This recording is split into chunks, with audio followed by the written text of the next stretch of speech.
As he rose through the ranks at the Census Bureau, Charlie Nam continued to produce reports published by the U.S. government printing office, particularly in the P27 census series on educational attainment and school attendance. By the time the 1960 census results arrived, he had become chief of the Education and Social Stratification branch at Census. But even though he saw these reports on the 1960 census from a new angle in his leadership position, they looked very much like the earlier reports the Bureau had produced from the 1950 census. The repetitive routine of simply summarizing and reporting basic patterns found in census data was becoming monotonous. Charlie wanted to relate all these data to some of the deeper currents of society that he had encountered in graduate school. And the best way to do that involved a return to the academic world. The key to making this professional leap turned out to involve a colleague of his, John Folger, who was working with him on one of the official census monographs on special topics related to the 1960 census. John Folger completed his PhD at the University of North Carolina a few years before I did so.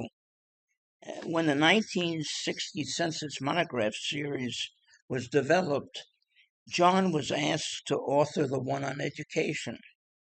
Because I was then in charge of Census Bureau statistics on education, John agreed if I could be a co-author.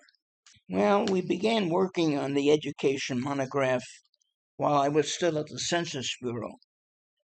This article was a spin-off of that research. John became graduate dean at FSU, and when the sociology department was looking for a person to build a population studies program, John recommended me, and I accepted the offer.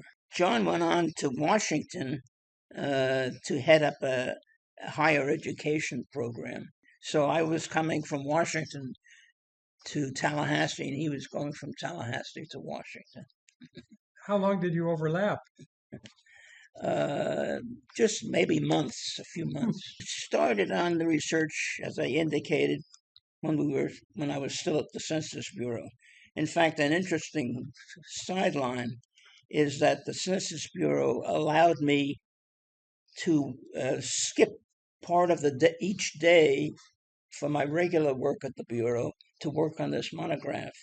And they even assigned me to a special office, which I shared with Irene Teuber, who was then working with her husband on another monograph.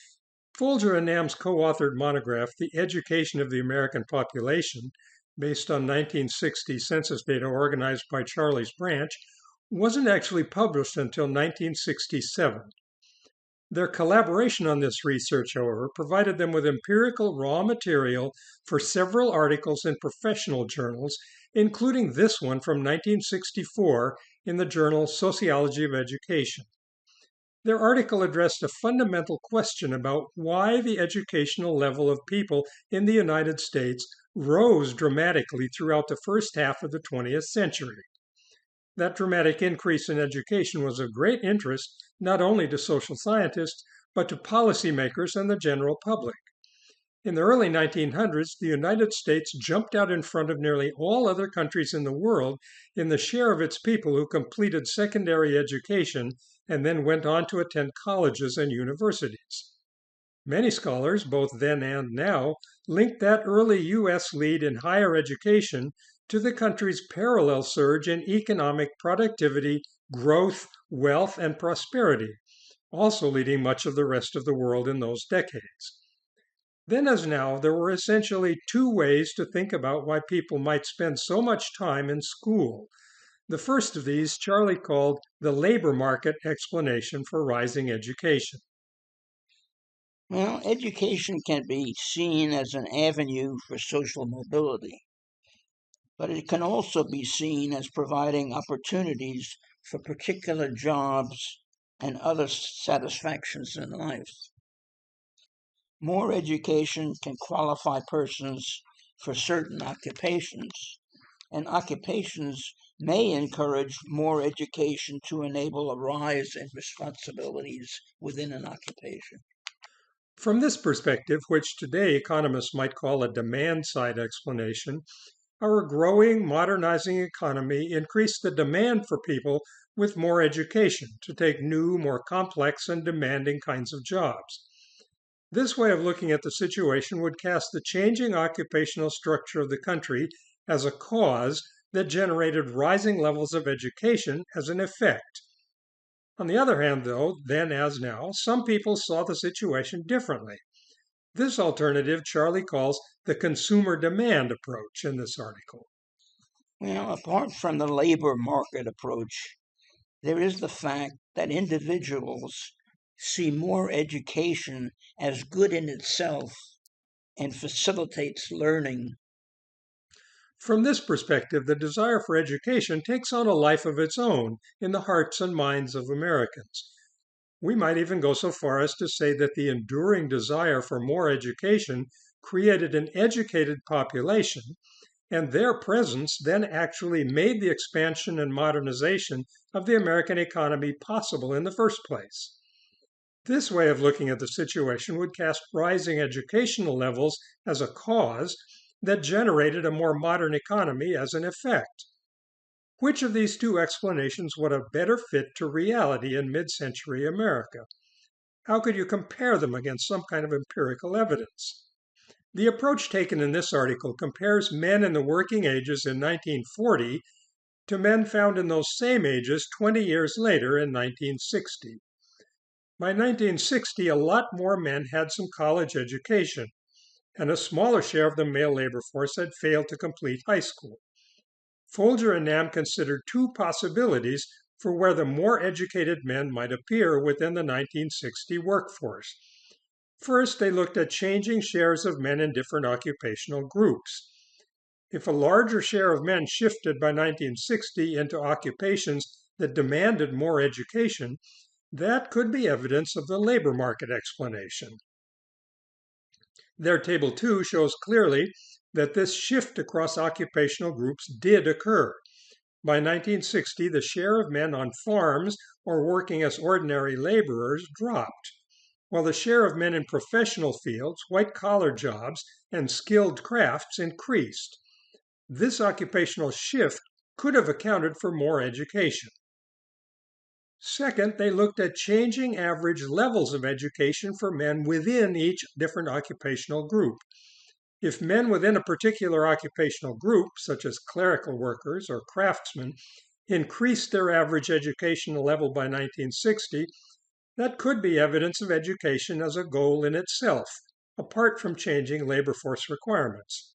Their Table 3 showed just as clearly that within each considered occupational group, the share of men never finishing high school dropped between 1940 and 1960. This drop was as great among farmers as among clerical or sales workers. The share of men going to college also increased within every occupational group, but mainly for white-collar jobs, most of which appeared in large and growing corporate organizations. Folger and Nam calculated two components of educational change based on this distinction. In the first component, the average education stays the same within each occupational category, but the relative size of different occupational groups shifts as seen between 1940 and 1960. They called this their labor market change component. In the second component, the share of men in each occupational group stays the same, but the average education of men within each occupational group changed, as seen between 1940 and 1960. They called this their consumer demand component. These two components add up to the total observed change in education for working-age men over the 2 decades, dividing that total change between the two possible effects. Well, most of the total educational change that occurred in the 1940 to 1960 period is attributed to a rise in educational attainment within occupations. So it wasn't that there were a lot of new occupations that needed more education. No, it was rather that education was building up within each occupation.